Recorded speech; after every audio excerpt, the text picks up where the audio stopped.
Bukan Yosef, sosok ini perintahkan Danu, hingga sidik jarinya berserakan di TKP pembunuhan ibu dan anak di Subang.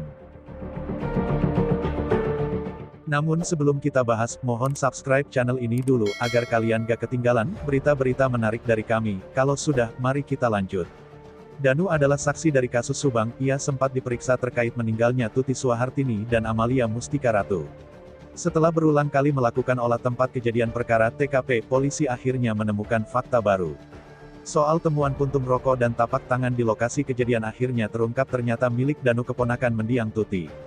Jejak Danu memang disebut-sebut berserak di lokasi pembunuhan ibu dan anak di Subang. Mulai dari puntung rokok, hingga sidik jari di mobil Alphard, tempat ditemukannya jasad Tuti dan Amalia Mustika Ratu. Atas temuan semua itu, Danu pun dituduh terlibat dalam pembunuhan tersebut. Danu akhirnya membuka penyebab mengapa DNA dan sidik jarinya tercecer di lokasi pembunuhan ibu dan anak di Subang. Anak dari Ida, kakak Tuti ini menceritakan bahwa tanggal 19 Agustus tahun 2021, atau sehari setelah kejadian, ia sempat diminta tolong oleh polisi. 19 malamnya, Danu disuruh untuk beli lampu, katanya seperti dikutip dari akun YouTube Misteri Mbak Suci. Saat akan memasang lampu, Danu mengaku menemukan kejanggalan. Mau dipasang lampu kabelnya gak ada, gak nyambung kayak korslet, harus benerin dulu, kata Danu. Selain itu, Danu juga mengaku sempat membantu polisi membuka pintu depan rumah Tuti dan Yosef.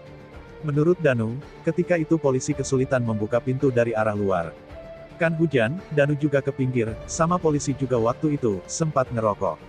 Pihak polisi pegang kunci dari depan gak bisa, kata Danu teh harus di dalam rumah, di dalam udah bisa jalan ke belakang, yang Danu inget itu sih, kata Danu.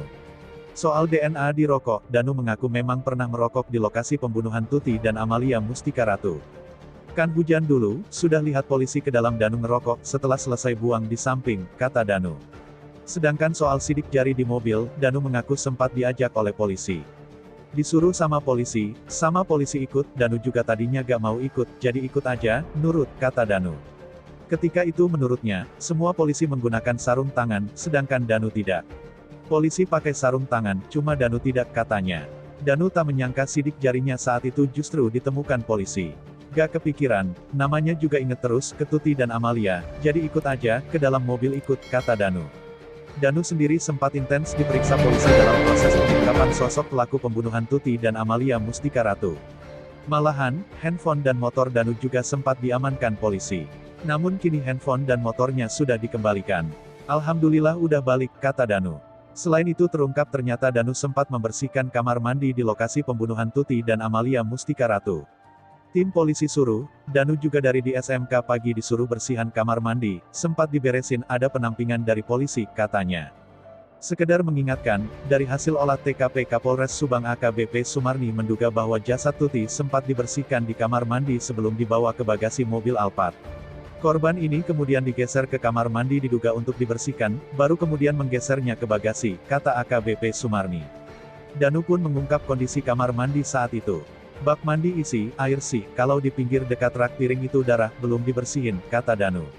Disuruh bersihin bak mandi, nu kadia heula kesini dulu, bersihan cenah ini, keruk we airnya, dikuras, kata Danu. Gimana menurut kalian?